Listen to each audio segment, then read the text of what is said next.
प्यारे विद्यार्थियों, आज की अपनी इस कक्षा में हम पढ़ेंगे अविकारी या अव्यय शब्द। इससे पहले हमने विकारी शब्द के बारे में जाना और विकारी शब्द के अंतर्गत हमने संज्ञा, सर्वनाम, विशेषण, क्रिया आदि के बारे में जानकारी प्राप्त की।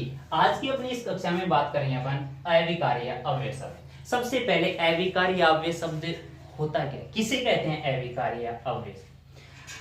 परिभाषा: वे शब्द जो लिंग, वचन, कारक, काल आदि के प्रभाव से परिवर्तित नहीं हो, वे अविकारी शब्द कहलाते हैं। इसी का दूसरा नाम अव्यय। इसी का दूसरा नाम अव्यय कैसे पढ़ा आप समझ सकते हैं। जैसे कि अव्यय ए प्लस वे के योग से बना है। यहाँ ए उपसर्ग का प्रयोग बिना या रहित के अर्थ में, और वे यानी खर्च करना या परिवर्तित करना, यानी जो खर्च नहीं होते, जो परिवर्तित नहीं होते, वो क्या कहलाते हैं? अव्यय शब्द कहलाते हैं। जैसे देखिए, यहाँ, वहां, आज, कल, तेज, धीरे और नहीं, ये सभी क्या है? अव्यय हैं। अर्थात इन पर लिंग, वचन, कारक, काल आदि का कोई प्रभाव नहीं पड़ता। ये अपने इसी रूप में रहते हैं, चाहे वो पुल्लिंग के लिए आए, चाहे वो स्त्रीलिंग के लिए। अब बात करेंगे अविकारी या अव्यय शब्द के भेद। अविकारी या अव्यय शब्द के भेदों की बात करें तो अब अविकारी शब्दों के भेद के अंतर्गत हम सबसे पहले बात करेंगे क्रिया विशेषण अव्यय। क्रिया विशेषण अव्यय होता क्या है? क्रिया विशेषण विशेषता बताते हैं, यहाँ किसकी? क्रिया की। तो सीधे शब्दों में हम परिभाषा मान सकते हैं, जो शब्द क्रिया की विशेषता का बोध कराते हैं वो क्या कहलाते हैं? क्रिया विशेषण कहलाते हैं। अब क्रिया विशेषण की बात करें तो क्रिया विशेषण के मुख्यतः 4 भेद होते हैं। सबसे पहले हम बात करेंगे कालवाचक क्रिया विशेषण।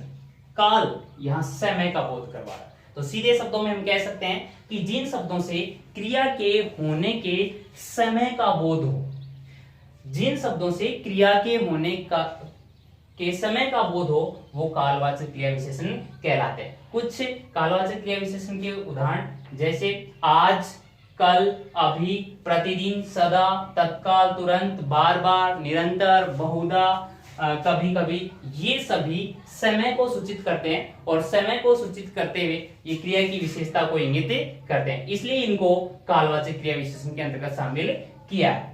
दूसरा क्रिया विशेषण भेद के अंतर्गत हम बात करेंगे स्थानवाचक क्रिया विशेषण। जैसे कि नाम से ही पता चल रहा है, यहां हम बात कर सकते हैं कि जिन शब्दों से क्रिया के होने के स्थान का पता चले, क्रिया के होने के स्थान का पता चले, वो स्थानवाचक क्रिया विशेषण कहलाते हैं। जैसे उदाहरण से समझिए, यहाँ, वहां, कहां, अंदर, बाहर, इधर, उधर, ऊपर, नीचे, निकट, दूर, आगे, पीछे, बाएं, दाएं, ये सब क्या है? स्थान को सूचित करते हैं और इस आधार पर इनको हम स्थानवाचक क्रिया विशेषण के अंतर्गत शामिल कर सकते हैं। तीसरा भेद हम बात करेंगे क्रिया विशेषण के अंतर्गत परिमाणवाचक क्रिया विशेषण। परिमाण मात्रा या माप तोल को इंगित करते हैं। यहाँ हम परिभाषा की बात करें तो जिन शब्दों से क्रिया के परिमाण या मात्रा का बोध हो, वे परिमाणवाचक क्रिया विशेषण कहलाते हैं। उदाहरण से समझिए, जैसे कम, अधिक, कुछ, जरा, तनिक, थोड़ा, ज्यादा, इतना, उतना, जितना, कितना, ये सब किसके अंतर्गत आएंगे? परिमाणवाचक क्रिया विशेषण के अंतर्गत आएंगे। चौथा और अंतिम भेद क्रिया विशेषण का रीतिवाचक क्रिया विशेषण। रीति, इससे समझिए, इस शब्द विशेष से ही समझ लीजिए आप। रीति मतलब होता है तरीका। रीति मतलब होता है तरीका या ढंग। तो सीधे शब्दों में हम कह सकते हैं कि जिन शब्दों से क्रिया के संपन्न होने के ढंग या तरीके का बोध हो, क्रिया के संपन्न होने के ढंग या तरीके का बोध हो, वो रीतिवाचक क्रिया विशेषण कहलाते हैं। जैसे देखिए, धीरे धीरे, तेज, अचानक, सहसा, गटगट, गटागट, झटपट, सरपट, फटाफट, ये सभी क्या है? रीतिवाचक क्रिया विशेषण के उदाहरण हैं। अब इनको समझिए आप कुछ उदाहरणों से। पहला उदाहरण आपके सामने मैं रख रहा हूं, मोहन यहाँ कल भी आएगा। इसमें यहाँ को रेखांकित कर दिया जाए, यहाँ को रेखांकित कर दिया जाए और आपसे पूछा जाए कि ये रेखांकित पद क्या है, तो इस रेखांकित पद को हम किस में शामिल करेंगे? यहाँ। सीधे शब्दों में हम बात करेंगे, ये क्रियापद है और क्रिया के स्थान को सूचित कर रहा है। कहां? यहाँ। यहाँ आएगा, तो ये स्थान को सूचित कर रहा है, तो यहाँ को हम किस में शामिल करेंगे, स्थानवाचक क्रिया विशेषण। बात करें कल को रेखांकित करके पूछा जाए तो आप सब समझ रहे हैं कल आएगा, कब आएगा, कल। तो कल क्या है, समय को सूचित कर रहा है, तो इसको हम किस में शामिल कर लेंगे, कालवाचक क्रिया विशेषण। आगे देखिए, वह बहुत बोलता है, बहुत, कितना, कितना मात्रा को इंगित कर रहा है। अब मात्रा को इंगित कर रहा है तो हम इसको किसमें शामिल करेंगे, परिमाणवाचक क्रिया विशेषण के अंतर्गत। तीसरा है वृद्ध पुरुष धीरे धीरे चलता है, कैसे चलता है, कैसे का जवाब क्या है, धीरे धीरे। और यहाँ चलता है क्रिया के तरीके को सूचित कर रहा है या क्रिया के ढंग को सूचित कर रहा है, इसलिए इसको हम किसमें शामिल करेंगे, रीतिवाचक क्रिया विशेषण के अंतर्गत। अब मैं आपको इनकी पहचान बताता हूं, इनको कैसे आप पहचानेंगे कि ये कालवाचक क्रिया विशेषण का उदाहरण है या स्थानवाचक या परिमाण या रीति। तो पहचान के अंतर्गत आप देखिए, पहचान की बात करें हम तो चार भेद आपके सामने है, चार भेद आपके सामने हैं। पहला अपने पास है कालवाचक, दूसरा अपने पास है स्थानवाचक, तीसरा है परिमाणवाचक और चौथा है रीतिवाचक। ये चार भेद हमने क्रिया विशेषण के पढ़े। अब पहचान कैसे करेंगे, तो क्रिया की विशेषता को इंगित करते हैं, क्रिया की विशेषता बताते हैं, वो क्रिया विशेषण होते हैं। अब काल, समय के आधार पर क्रिया की विशेषता बताई जाएगी, वो कालवाचक क्रिया विशेषण। और कालवाचक क्रिया विशेषण को हम कैसे पहचानेंगे, उस वाक्य में क्रियापद से पहले कब प्रश्नसूचक शब्द का प्रयोग करो, उस कब प्रश्नसूचक शब्द का प्रयोग आपको वाक्य में मिलेगा, उसका जवाब जो आपको वाक्य में मिलेगा वही क्या हो जाएगा, कालवाचक। हम एग्जाम्पल से, उदाहरण से समझेंगे। स्थानवाचक का जवाब कहां, कहां का जवाब आपको स्थानवाचक क्रिया विशेषण के अंतर्गत मिलेगा। परिमाण की बात करें तो कितना या कितनी, मात्रा को इंगित करेगा। और बात करें रीति, तरीका या ढंग, कैसे से पता चलेगा। तो ये कुछ प्रश्नसूचक शब्द हैं, इनका प्रयोग करके हम आसानी से पहचान सकते हैं। एक दो उदाहरण देखिए, जैसे मैंने लिख दिया राधा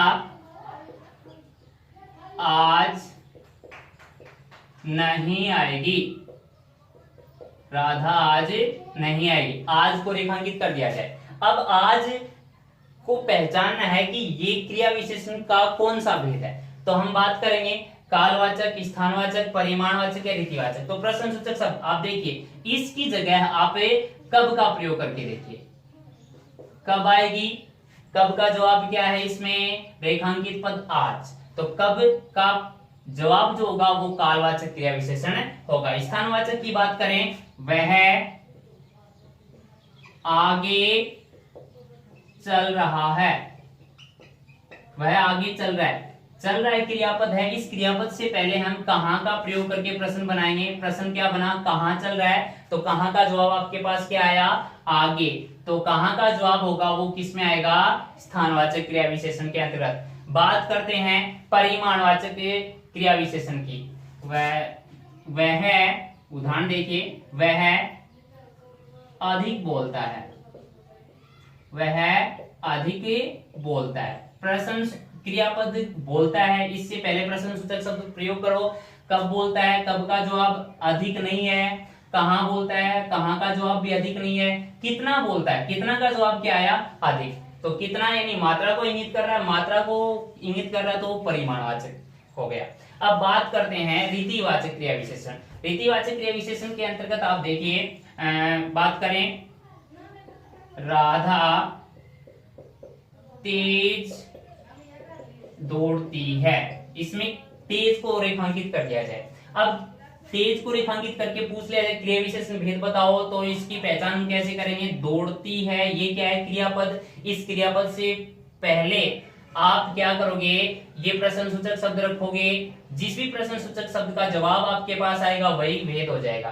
तो कब दौड़ती है, कब का जवाब नहीं है तेज। कहां दौड़ती है, स्थान नहीं है। कितना दौड़ती है और कैसे दौड़ती है, कैसे दौड़ती है, कैसे का जवाब आपके पास क्या आया, तेज। तो तेज कैसे का जवाब है, कैसे का जवाब जो आएगा वो किस में आएगा, रीतिवाचक क्रिया विशेषण दौड़ने के तरीके या ढंग को सूचित कर रहा है। तो इस तरह से आप इन क्रिया विशेषण भेदों में अंतर कर सकते हैं, इनको आप पहचान सकते हो। तो आज की अपनी इस कक्षा में अपन ने क्रिया विशेषण पढ़ा और मैं उम्मीद करता हूं कि आपको ये समझ आया होगा। धन्यवाद।